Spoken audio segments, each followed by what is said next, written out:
be a minister. The word minister or ministry in the Bible is from the Greek word diakoneo or diakonos, that's the noun. Diakoneo, that's the verb, wherein that's where we get the English term deacon.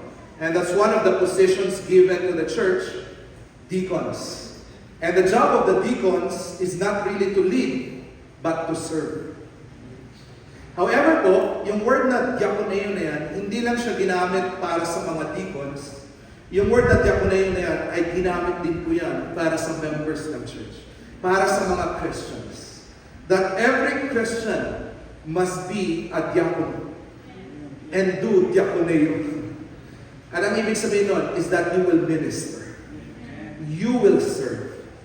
Kaya tandaan po ninyo ito church, dito po sa ating church, we have 4 deacons. Praise God, we are still praying that this year we will be ordaining additional deacons to, lead in the service of our ministry.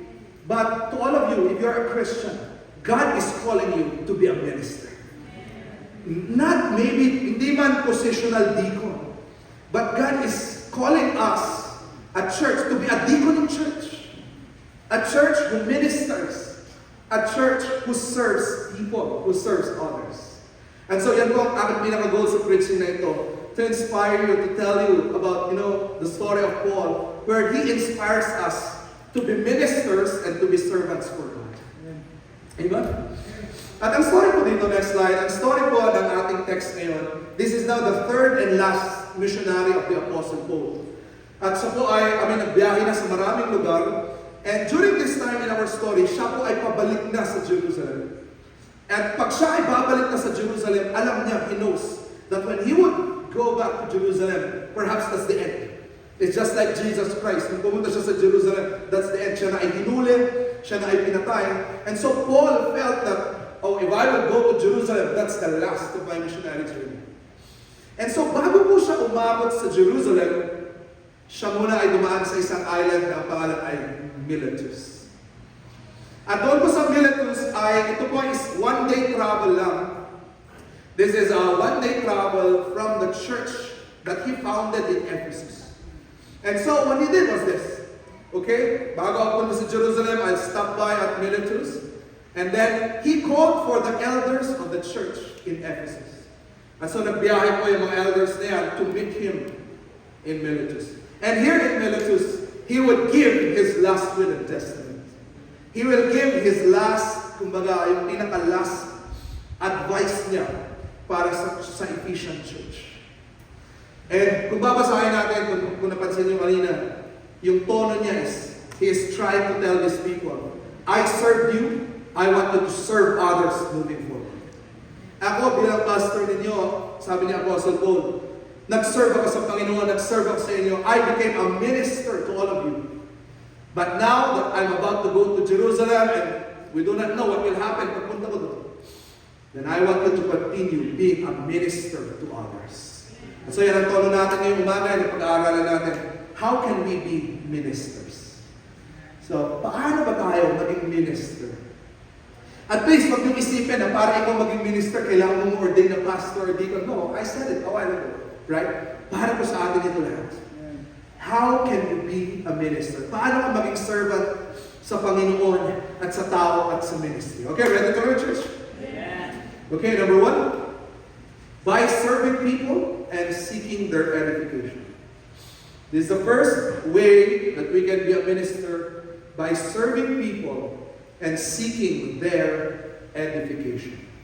Ang ibig sabihin po yan is that pag ikaw, you want to be a minister, ang lagi mong iniisip is, how can I bless others? How can I be a blessing to people? Yung word na edification, ang ibig sabihin yan is, how can I help in the spiritual growth of people? And this is how to be a minister. You're always thinking, how can I bless my kids? How can I make my kids grow spiritually? How can I make other people grow spiritually? Paano ako makatulong sa ibang tao? How can I do this? At in-enumerate ni Apostle Paul ang ilan sa mga bagay kung paano natin ito magagawa. Like example, in verse 18, sabi niya, and when the elders came, he said to them, you know that from the first day I came to Asia, I have been with you all seasons. Ano po yan?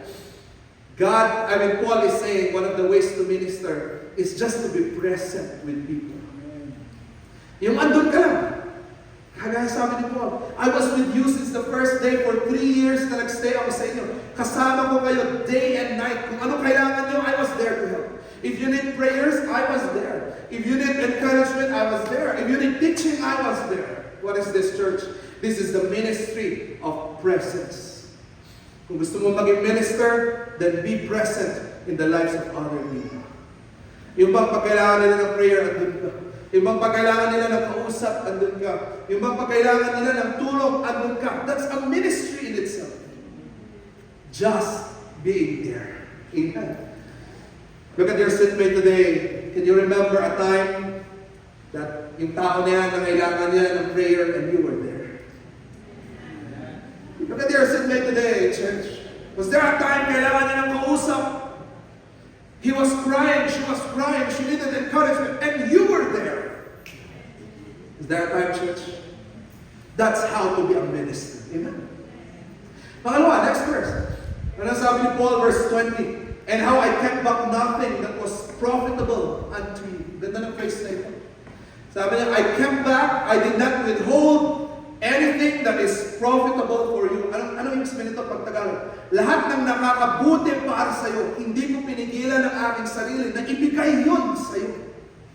Wow! This is how to be a minister.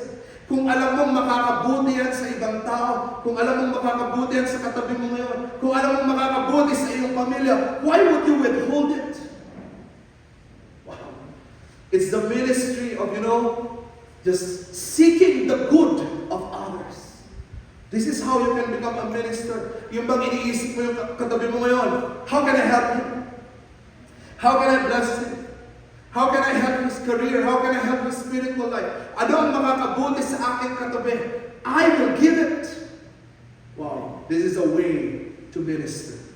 What is profitable for others, you would not withhold yourself and you would just give it. I tell you, church, baliktad po ang mundo ngayon. What we always think about is our own profit. What we always think about is what can I get? Minsan ngayon, pupunta ka into a relationship with someone, ang iniisip mo agad, anong makukuha ko sa iyo? Anong mapapala ko sa iyo? Anong makukuha ko sa church na ito? Anong makukuha ko sa workplace na ito? Anong makukuha ko sa gobyerno na ito? Kaya nga there was a US president who said, don't ask what your country can give to you, ask what you can give to your country. And that's the same tone, in God's church. Don't ask, what can I get from this church? No, you ask, what can I give to others? What can profit others? That's how you can become a minister. At tingnan niyo yung mga sinabi ni Apostle Paul dito. And have taught you publicly. Tinuruan ko kayo ng tinuruan. Tinuruan ko kayo from house to house. Hindi ako nagpigil. Lahat ng makabuti para sa inyo. I did it. Even to visit your own homes, nagkaroon ng mga prayer meetings sa inyong mga bahay, just so that I can help you grow spiritually. I did this. Church, ganito po maging minister. Hindi mo kailangan maging pastor to do this. To seek the good of your seatmate today. To seek the good of your family, of other people. You don't need to be a pastor to do this. You can be a minister on your own. Amen. Another verse, look at this. Ano pa ang ginawa ni Apostle Paul? Take heed therefore unto yourselves. Yung ibig sabihin ng take heed therefore, parang sinasabihan niya yung mga elders, please, protect the church. Why? Because after I die, after I go away, sinabi niya dun sa text, may mga lalabas na magtuturo ng mga maling katuroan. May mga lalabas na bad influence will influence young Christians to sin. And so one of the ways that we minister to people is to protect them. Yung bang i-warn natin sila, pigilan natin sila, bro, hindi maganda yung turo na yan, hindi maganda yung prinsipyo na yan, hindi maganda ang mga kaibigan na yan. Be careful. That's how we minister to others. We protect, amen. And to all the flock of God over which the Holy Ghost has made you overseers. Ginamit niya yung word na overseer. Yung word na overseer na yan, ang Greek word niyan is episkopos, or dyan natin kinukuha yung word na bishop. At sa Bible po, by the way, pag sinabi natin bishop ngayon, alam natin sa bishop, meron siyang mataas na posisyon among the clergy o bishop na yan. Alam niyo ba sa Bible, hindi posisyon ng isang bishop. Sa Bible po, ang bishop ay trabaho. At ano ba yung trabaho niya? To look over the souls of people. That's how to be an overseer. That's how to be a bishop. To check the souls of each other. Yung ba ganito? Brother, what's your prayer request today? Can I pray for you? Brother, parang wala ka na sa church. Last Sunday, may problema ba? That's how you can be an overseer. Bro, nakita mo sa prayer request list, you have a problem. Are you okay? How's your family? How are you doing with your job? That's how we become an overseer. And we look after one another. At you know, itong word na overseer na ito, meron itong halo na parental care. Kayo mga magulang, alam niyo po ito. You always care or you always check on your kids. Why? Because you care for them. Am I right, parents? May mabalitaan kang konti, anak, ano yun? Anak, what happened? Why? You are trying to oversee the practice of spiritual oversight. Anak, what happened? You can tell me anything. At yun ang ginagamit ni Apostle Paul na words dito. Ganun daw po maging minister para sa Panginoon. That we start to oversee others. Like, bro, how are you? Let me ask you a question, church. When was the last time you asked someone, what's your prayer request? When was the last time you asked someone, how are you spiritually? How are you emotionally? How are you in your family? When was the last time you asked the question to someone else? That's how we practice spiritual oversight to people. Ang ganda nito. Talagang, we start to care for each other. Amen.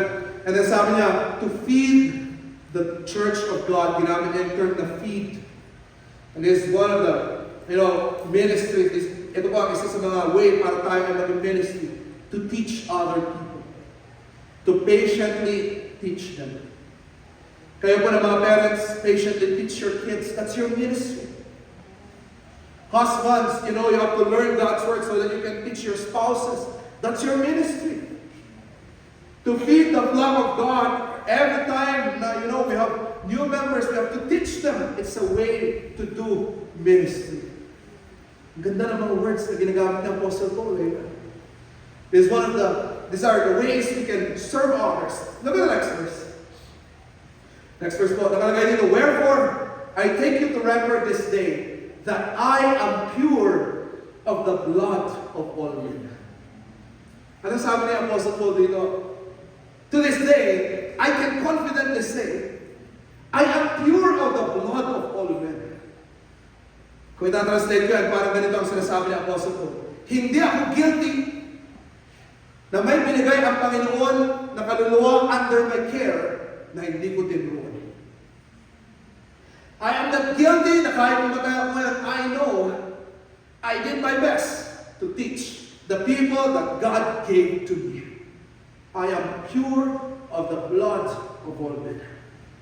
Lahat ng ibinigay ng Panginoon na responsibility sa akin, mamamatay ako na alam ko, I did my best teaching them the Word of God, primarily teaching them the gospel, teaching them about Jesus Christ, teaching them, good lessons, the Word of God, pero hindi ako guilty. Alam ko, hindi ako guilty. Church, can you confidently say this as well? Parents, can you say this? Lord, anytime mamatay ako ngayon, I know I am not guilty. Lahat ng anak ko, tinuruan ko yan ng salita ng Panginoon. I taught them the Word of God. I taught them what I can. Yung mga bagay na alam ko, tinuro ko sa kanila. Hindi ako guilty, nagturo ako. Can you say that, parents? Kayo naman mga kapatid, may mga siblings, panganay ka. Can you say that if you would die today, you can confidently tell the Lord, hindi ako guilty. I have taught my siblings the Word of God. Dinala ko sila sa Panginoon. Dinala ko sila sa church. Sabay-sabay kami nag-aral at sabay-sabay kami nag-grow. I am not guilty of their blood. Can we say this? If you cannot say it, it's not yet too late. Okay? Buhay ka pa. It's not yet too late. Why don't you start to be a minister. That's why I would like to commend some of you, single parents, single mom, may mga single dad pa tayo dito. Try your best. Teach your kids the fear of the Lord and the Word of God. That's your ministry.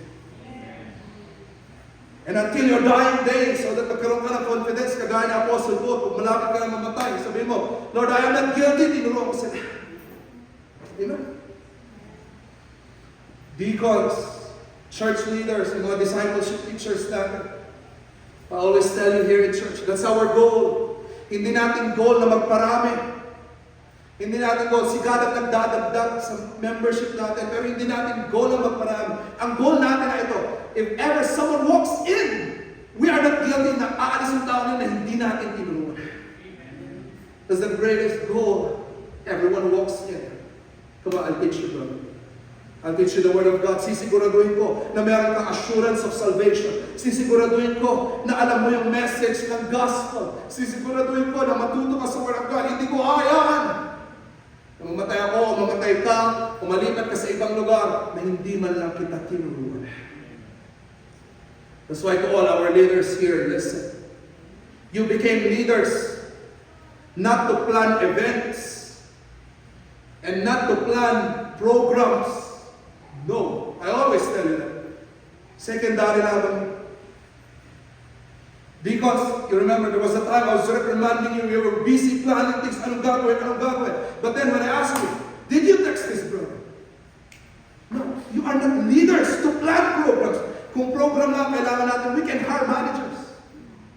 What we need are shepherds who will make sure everyone walks in, tinuturuan natin. Brother Gary, we'll talk about this. Naturuan na ba si Carlo? Naturuan na ba si Christian? Richard Jerry, naturuan na ba si Tito Jess? Naturuan na ba si Brother Mark Kevin? Ito yun. Ito ang ibig sabihin ng ministry. Hindi yung magbabanggaan tayo ng events. No.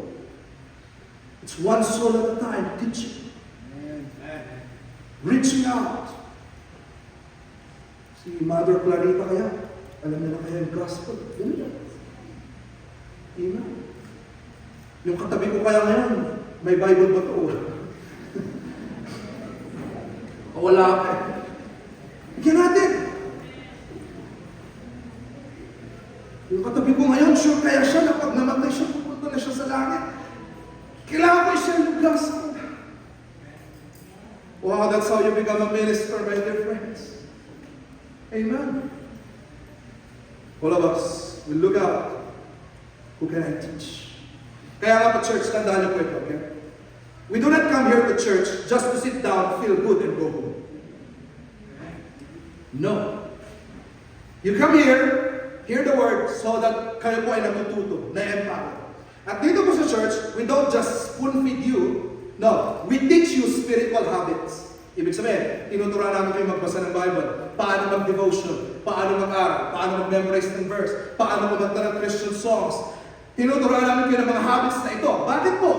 Tandaan niyo po the church. You're not just coming here, sit down, feel good, and then go home. No. Pupunta po kayo dito, matuto, ma-empower. Para saan? Para saan? When you go home, you will start to minister. In your family, one soul at a time. Pupunta kayo dito, makinig, ma-empower. Meron tayong mga training dito, mag-attend kayo nun, para lumalim kayo sa Word of God. Para ano? Kung may darating na mga bagong visitors, ready kang sabihin, bro, ako na magtuturo sa'yo. Sis, ako na magtuturo sa'yo. You're not just coming here, folks, to have some, placebo effect na, oh, the worship song is so nice, the preaching was so encouraging, all right, go home. No. You come here to be empowered because God wants you to be a minister, to serve. May mga tao na dinala, may mga tao na dinala ang Panginoon sa buhay mo, na ikaw ang may responsibility para alam mo dalhin sila sa Panginoon at turuan sila. Ganito yung tono ni Apostle Paul dito. I'm not guilty of the blood of people. Amen. Next verse, look at this verse. Therefore, watch and remember that by the space of 3 years, 3 years, I cease not to warn everyone night and day with tears. Ito po ang isang paraan para ikaw ay maging minister. To correct someone, even if it is painful. Kayo po na mga parents, alam niyo ito.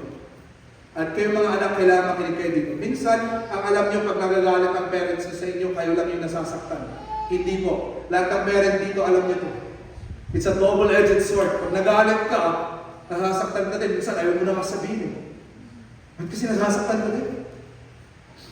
You know that when you spank someone, anak mo yan. Ikaw din nalulungkot. But as a parent, that is your ministry to your child. I have to discipline my child because he is doing something wrong. And so I would correct my child. At you know, ganun din po sa church, sa atin, sa inyong mga bahay. One of the ministries you can do is this. To patiently correct someone kahit masakit. Kaya parents, do not give up that ministry. Alam niyo yung mga bata ngayon, mga young people ngayon, magagaling sila mag-manipulate. Pag pinagalitan mo yan, kunwari magtatampo yan, tatampo-tampo-rurot yan. Ayaw kumain, kukulong sa kwarto, manipulate ka niya. Magagaling mga bata mag-manipulate. As early as you know, 5 years old, magagaling mo yan. But don't you ever give up, parents. That's your ministry. Don't you ever say to your child, alam mo ng alam mo yan. That's not true. Foolishness is bound in the heart of a child. Kailangan niya ng discipline, ng correction. In fact, ang psychology nga, sabi niya, around 24 years old or 21 to 24 years old na din-develop yung prefrontal cortex, yung ability to make wise decisions. Both Bible and psychology would say, we cannot give up discipline. Bakit? Yun ang paraan na mabago ang puso ng ating mga anak. Kahit masakit, mag-correct. Let us do it. Why? It's a ministry. It's a way na pwede ka mag-serve sa iba. Amen? Kayo lang, inang sa mga parents, don't give up. But my admonition is that, please, speak the truth in love. Amen? Not in anger, but in love. See, church, wow, these are ways how we can be a minister. Ganda rin. Second, paano tayo mag-minister? Ito po, maganda. By giving more than receiving. How can we be a minister? By giving more than receiving.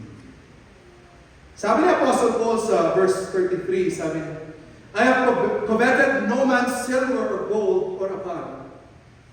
Ye yourselves know that these hands have worked to support my needs and them that were with me. Ano po ito? Si Apostle Paul, sinabi niya doon sa mga elders ng Ephesian Church. Ako, nung andito ako sa Ephesians, sa Ephesus, hindi nga ako humingi ng support sa inyo. Nagtrabaho. Okay? By the way, church, biblical po na ina-admonish ni Apostle Paul na dapat daw ang pastor, they will be full-time in the ministry. And that the church must support their pastor so that their pastor can dedicate his time, full-time, sa pagpipray, sa pag-aaral ng salita ng Panginoon, sa pagka-counsel, at pag-follow up ng mga members. That's very biblical. However po, by the way, I would like to say thank you first. By the way, the church has been supporting me from the very first day na nag-umpisa tayo, way back 2020, na nag-umpisa tayo as a mission. You have been supporting my needs, kami ng aking wife, so praise God for all of you. Amen? That's why I am full-time. Pwede ako mag-minister na hindi ako nag-work. However po, there are some special cases. Cases kung saan yung church ay siguro sabihin natin, financially, they are not yet stable. Or kukunti pa lang siguro na hindi enough yung finances ng church to support the pastor full-time. Ganun po yung case sa church na ito. At ang sabi ng Apostle Paul, okay lang. Alam ko, naghihirap yung church natin kahit pag gina ako support, nagtatrabaho ako. Imagine yung sacrifice ni Apostle Paul. Kung di na support kasi hindi kaya talaga ng ating finances, just let me work. That's why para sa needs ko at sa needs ng aking mga kasamang missionary, ako na lang ang mag-work. And then sinabi niya yung reason. Sinabi niya yung reason, next verse. Sabi niya, I have showed you all things, how that so laboring ye ought to support the weak. And to remember the words of our Lord Jesus, how He said, it is more blessed to give than to receive. Sabi ng Apostle Paul, hindi na lang ako hingi ng support sa inyo. Magtatrabaho na lang ako. Bakit? Because sa church natin, ang daming weak. Ano yan? Binasa ko yung mga commentaries dyan, sinabi, there are some people in this church, there were many widows na hindi nila masupport yung kanilang mga family. And noon, pag widow ka, yung mga ladies, wala silang mga trabaho, technical. Ang daming widows, ang daming mga persecuted, maraming mga poor financially. That's why yung church talagang naghihirap. It was a church filled with weak people. Yun ang sabi niya, Apostle Paul, kaya sabi niya, instead na magbigay kayo sa akin, magtatrabaho na lang ako para ako pa ang magbibigay sa inyo. I can support my needs and I will give. At ano ang principle dito? Kung naka-red letter yung Bible ninyo, sinabi niya, ano ang principle? Yung words ni Jesus Christ na sinabi, it is more blessed to give than to receive. Naka-red letter po yan sa ating Bible, ibig sabihin, words mismo ni Jesus Christ. Kinote ni Apostle Paul, I will work so that I can give to the poor. Ang principle, because it is more blessed to give than to receive. Ano po ito, church? Ito po ang tono ng ministry. If you want to be a servant for God, if you want to be a minister, then give more than you are receiving. Amen. Magbigay tayo. And I tell you, money is just the list of all this. Ba't di tayo magbigay ng pagmamahal sa iba? Ba't di tayo magbigay ng appreciation para sa ibang tao? Ba't di tayo magbigay ng oras para sa ibang tao? Rather than asking people to give to us, let us give. That's how to be a minister. Amen, church. That's why dito po sa ating ministry, I always tell you, do not come, do not join the ministry thinking that you will receive. No. Ang tamang tono ng ministry, I will give. That's why when people come to me and tell me, Pastor, bakit naman walang nag-a-appreciate sa akin? Ang hirap sa bahay, walang nakaka-appreciate sa akin. Ang hirap sa church, walang nag-a-appreciate sa akin. That's a consumer mindset. The minister mindset is this. Kaya lahat kong binabalik. Pag may pumunta sa akin, Pastor, walang nag-appreciate sa akin sa bahay. Di ako ina-appreciate ng aking parents. I always bring it back and say, when was the last time you appreciated your parents? When was the last time you appreciated someone in your family? Minsan doon tayo, bakit di ako ina-appreciate dito sa bahay? Ikaw ang mag-appreciate. Be a minister and give more than receive. At ganun din yun dito sa church. Kayo mga leaders, kayo mga workers dito sa church. Mababurn out kayo kapag ang lagi nyo iniisip, bakit walang nag-appreciate sa akin? Walang nag-thank you sa akin? Walang nakakapansin sa damit ko? Walang nakakapansin sa boses kong maganda? Walang... Mababurn out ka!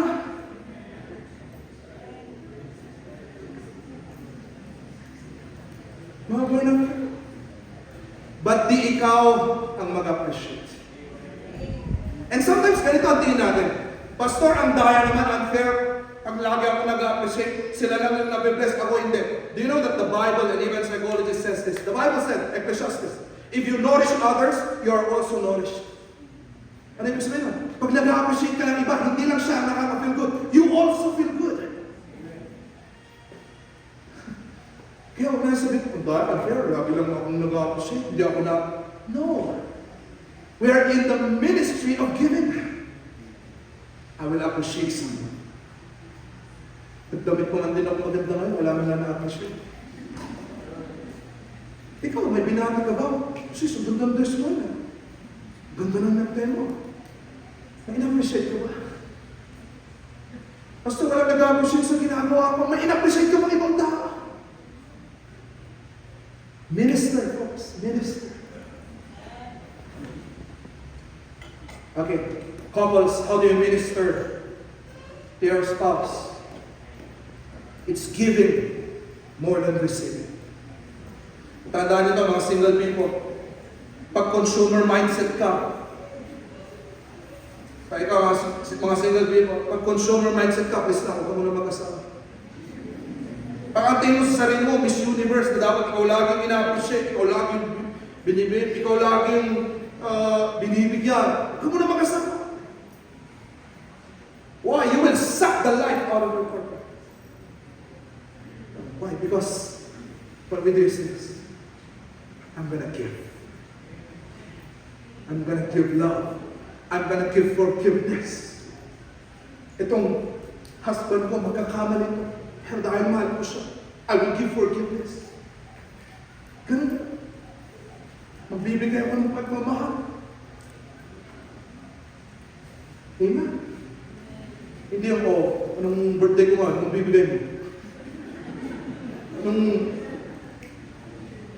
Minsan punong-puno tayo ng expectation. Punong-puno tayo ng expectation. Ano kayo bibigay ng tao? Anong sasabihin ng tao sa akin? Kaya tayo na-frustrate. Kasi ang dami natin expectation. Pero ibaba natin yung expectation natin na makatanggap at tayo na lang yung magbigay. Wow! It makes you happy. Naging blessing ka pa sa ibang tao. Is that clear? To all of you who want to be, a leader here in church, you have to learn this. Give, give, give. Pastor, nakakapagod magbigay, nakakaubos. Totoo po yan. But this is what I will tell you. If you lose your life for Christ's sake, you will find it. Pop psychology will say today, unahin mo muna ang sarili mo. Pop psychology will tell us, sarili mo naman muna. Let me tell you this, mula bata ka talagang sarili mo na inuna. And when we keep, myself first, me first, we think that's the way to be happy. I tell you guys, you can hear this with modern counseling. Unahin mo muna ang sarili mo. That's the way to heal. That's the way to recover. That's the way to be happy. Put yourself first. I tell you, there's more depression and anxiety because you are focused on yourself. Why? Because all you see is your problem, your need, yung mga bagay, yung mga expectation na meron ka papasok.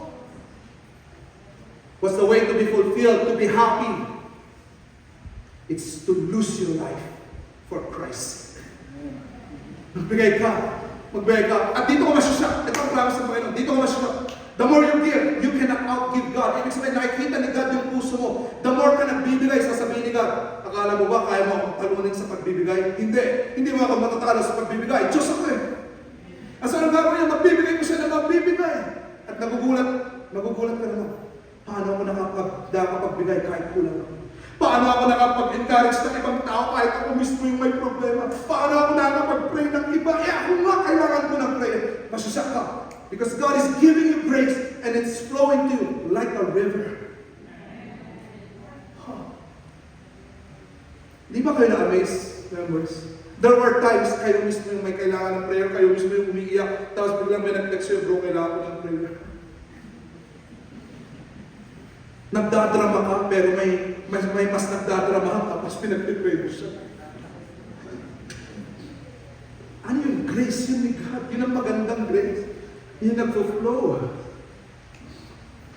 That's how we become ministers. It's not focusing on ourselves. I will give. I will give. Amen, church? It's more blessed to give than to receive. Okay, tingin mo sa katabi. Pakiremind lang ninyong katabi. Sabihin, bro, it's more blessed to give more than to receive. Kaya magbigay ka sa akin.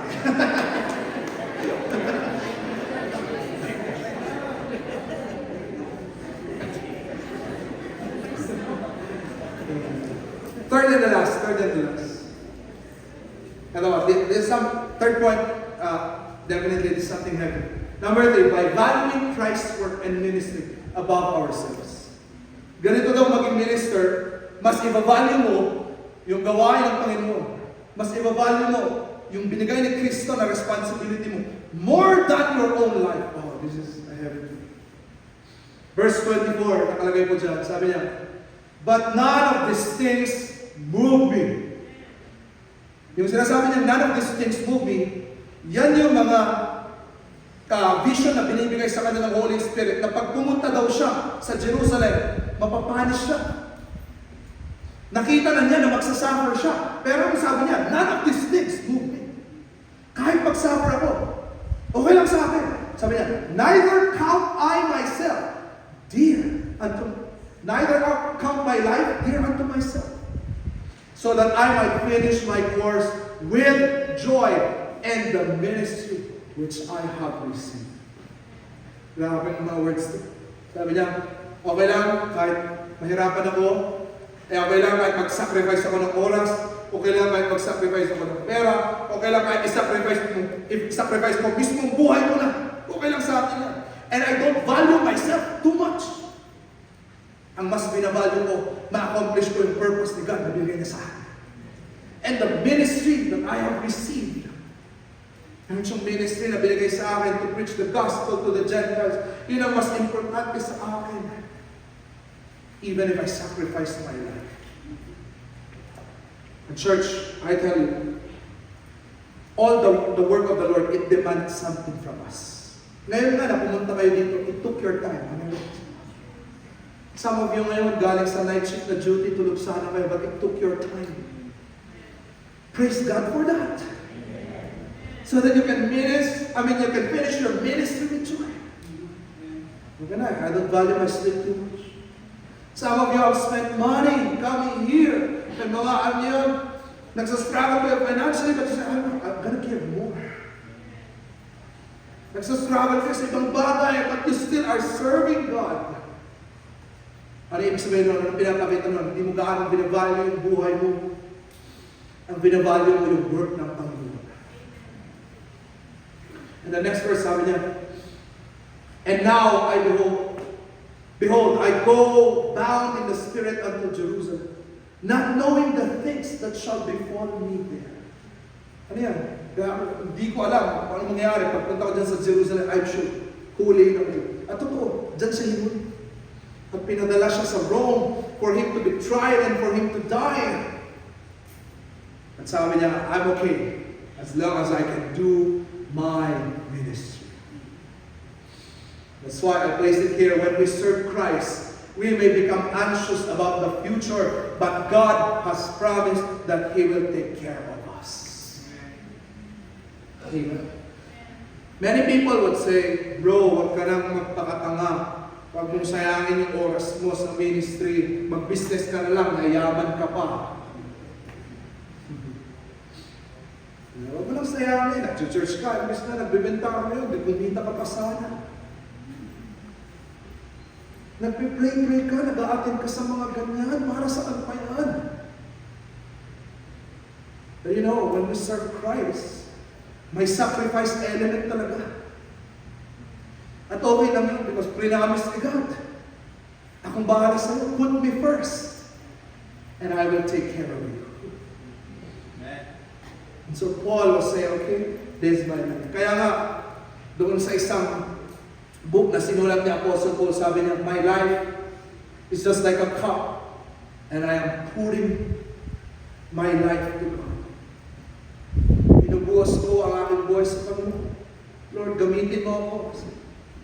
Gamitin mo yung oras ko, gamitin mo yung talents ko. I'm gonna pour it out for you, Lord. And God's promise, hindi ka niya mababalaan. Kaya nga sabi ni King David, I was young, and now I am old. But I have never seen the righteous forsaken. Siguro ako pwede ko masabi ito dahil lumaki ako sa ministry, pastor ang aking tatay. Nakita ko yung mga times na yung papa ko mag-umpisa sa maging pastor, ang support niya $650 a week. 4 na lalaki na malalakas kumain. Lalo na si Brett. $650 a week. 4 boys. Ano yan? And you know, I can say this. Naranasan ko yun, nakita ko yun, kahit sa mga buhay ng ibang pastor, fellowshipping with others, other Christians, or faithfully serving God, hindi man sobra, it was just enough. At hindi sila pinabayaan ng Bible. Likewise, this is the meaning of ministry. I will pour out my life. And nung ginagawa ko itong message nito, naalala ko yung tatay ko. My dad died 45 years old. Nalunod po ang aking tatay. And do you know that, nung first years na mamatay si Papa, there were times na alala ko, parang galit ko sa akin. Hindi naman ako galit sa akin. Parang sinasabi ko lang, Pa, parang hindi ka nabis. Kakatapos ng conference, galing kang States, galing kang States, December yun. January, nag-organize ka ng malaking missions conference, nagtawag ka ng maraming pastor. Pagod na pagod ka, Pa, parang hindi nag-iisip. Tapos nagbiyahe ka ng Isabela. Tapos nalunod ka. Naisip ko lagi, sabi ko, Pa, parang hindi ka nag-isip. Yung mga sinasabi ko lang ito sa puntod ni Papa. Hindi ko siya nakakausap. Nasabi ko lang, Pa, parang hindi ka nag-iisip. But then I realized, my dad was like this. He was just saying, kahit pagod ako, I'm gonna do the ministry. Kahit pagod ako, I don't value my life too much. I give it for the Lord and for the ministry. It will be God who will value my life. At ganun mag-minister. Kahit na wala ka ng tulong, kung may nangangailangan, sige, tulungan ko. May kapatiran, kailangan niya ng counsel and encouragement, wala siyang makausap. Pagod na ako, sige, kausapin ko. Ipag-pray ko siya, bibigyan ko siya ng tulong. Kahit wala ako. You give your own life. And who is the first person to do this? Next slide. The first person to do this is, of course, the Lord Jesus Christ. Jesus Christ served us, came down. Jesus did not save us from heaven. Siya po ay bumaba para pagsilbihan tayo, para i-edify tayo. Si Kristo ang tunay na minister natin. And Christ, gave more than He received. I tell you, church, kung i-compute mo lahat ng binigay mo sa Panginoon, is that equal to His life and His blood? No! Hindi magmamatch ang binigay natin sa Panginoon sa binigay niya sa atin. Christ gave more than He received. But that's okay with Christ. Bakit? Siya po ay minister. Sabi ng Bible, Christ came down to save and to seek that which was lost. He came down not so that others will serve Him, but that He will serve others. He came down, hindi para yung mga taong mag-minister sa Kanya. He came down so that He will minister to others. And Christ Jesus, He did not even value His life. Imagine, hindi niya sinabi, God, ba't ako mamamatay sa cross? Ako ang second person in the Trinity. Nakakahiya to, ba't ko gagawin to? Hindi niya sinabi. Sabi na, no, I don't value my life. What I value is the salvation of souls ng aking mga anak. Ang aking mas i-value ay yung kaligtasan ng mga tao ito. Never mind my life. I should die on the cross so that my people will live. Wow. Lord, let me be forsaken at the cross. Talikuran mo ako doon, kaya umiyak siya, my God, why hast thou forsaken me? Ano yun? Lord, ako na ang talikuran mo para hindi mo sila tatalikuran. Lord, ikaw ay galit sa kasalanan. Your wrath is so strong against sin. Sa akin mo na ibuhos sa cross para wala ka nang ibuhos sa mga tao ito na tumanggap sa iyo. Give all the condemnation to me so that no condemnation will be on your people. Christ was saying, come on, put the arrow on me, Lord. Ito mga words na sinasabi ko. These are words in the book of Psalms. Come on, Lord, put your arrow to me. Shoot me so that you will not shoot these people. Lord, paluin mo ako sa cross. Kayaan mo akong paluin ng mga Roman soldiers because by my stripes, you will be healed. Imagine, Christ did not value His life. Ang mas binalyo niya, tayo. He was just saying, come on, God, let me wear the crown of thorns so that your people can wear the helmet of salvation. Lord, sige yung robe ko, kamustahan ng mga Roman soldiers, tanggalan ang aking robe, that your people may wear the breastplate of salvation. Wow. Ang daming ginawa ni Yesu Cristo. He did not value His life. I tell you, church, Christ ministered to us. And that's our power and inspiration to minister to others. Kaya tayo mag-minister sa iba kasi meron tayong Panginoon na nag-minister sa amin. Meron tayong Panginoon na hindi niya inuna ang kanyang sarili, inuna niya tayo.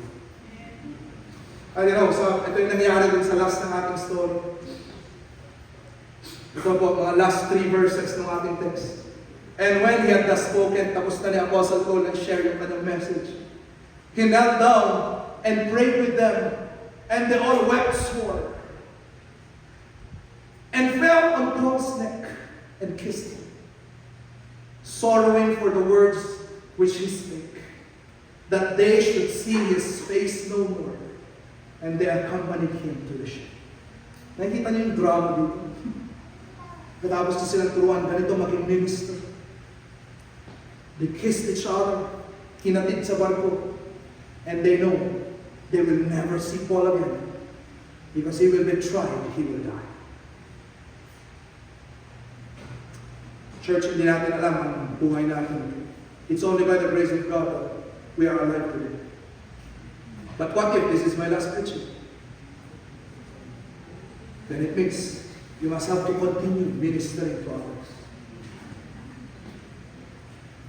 What if this is, the last day of some of us? And we will see each other no more. Then those who are alive must pick up this vision from God. Magiging minister ako. Amen. Para magpatuloy yung ministry ng Panginoon. Pero magkikita ko. By God's grace. Alright, kantayin natin itong kanta na ito as our closing song. Nung bata kami, lagi namin kinakanta itong song na ito. Only one life, so soon it will pass. Only what's done for Christ will last. Amen? You know this song, right? It matters so little how much you may owe, the places you've been, or the people you've known. For it all comes to nothing when placed at His feet. It's nothing to Jesus, just memories to keep. Only one life, so soon it will pass. Only what's done for Christ will last. Only one chance to do His will. So give to Jesus all your days. It's the only life and grace. When you recall, you have but one life. Sing the second verse this time. You may take all the treasures from far away land, and take all the riches you can hold in your hand, and take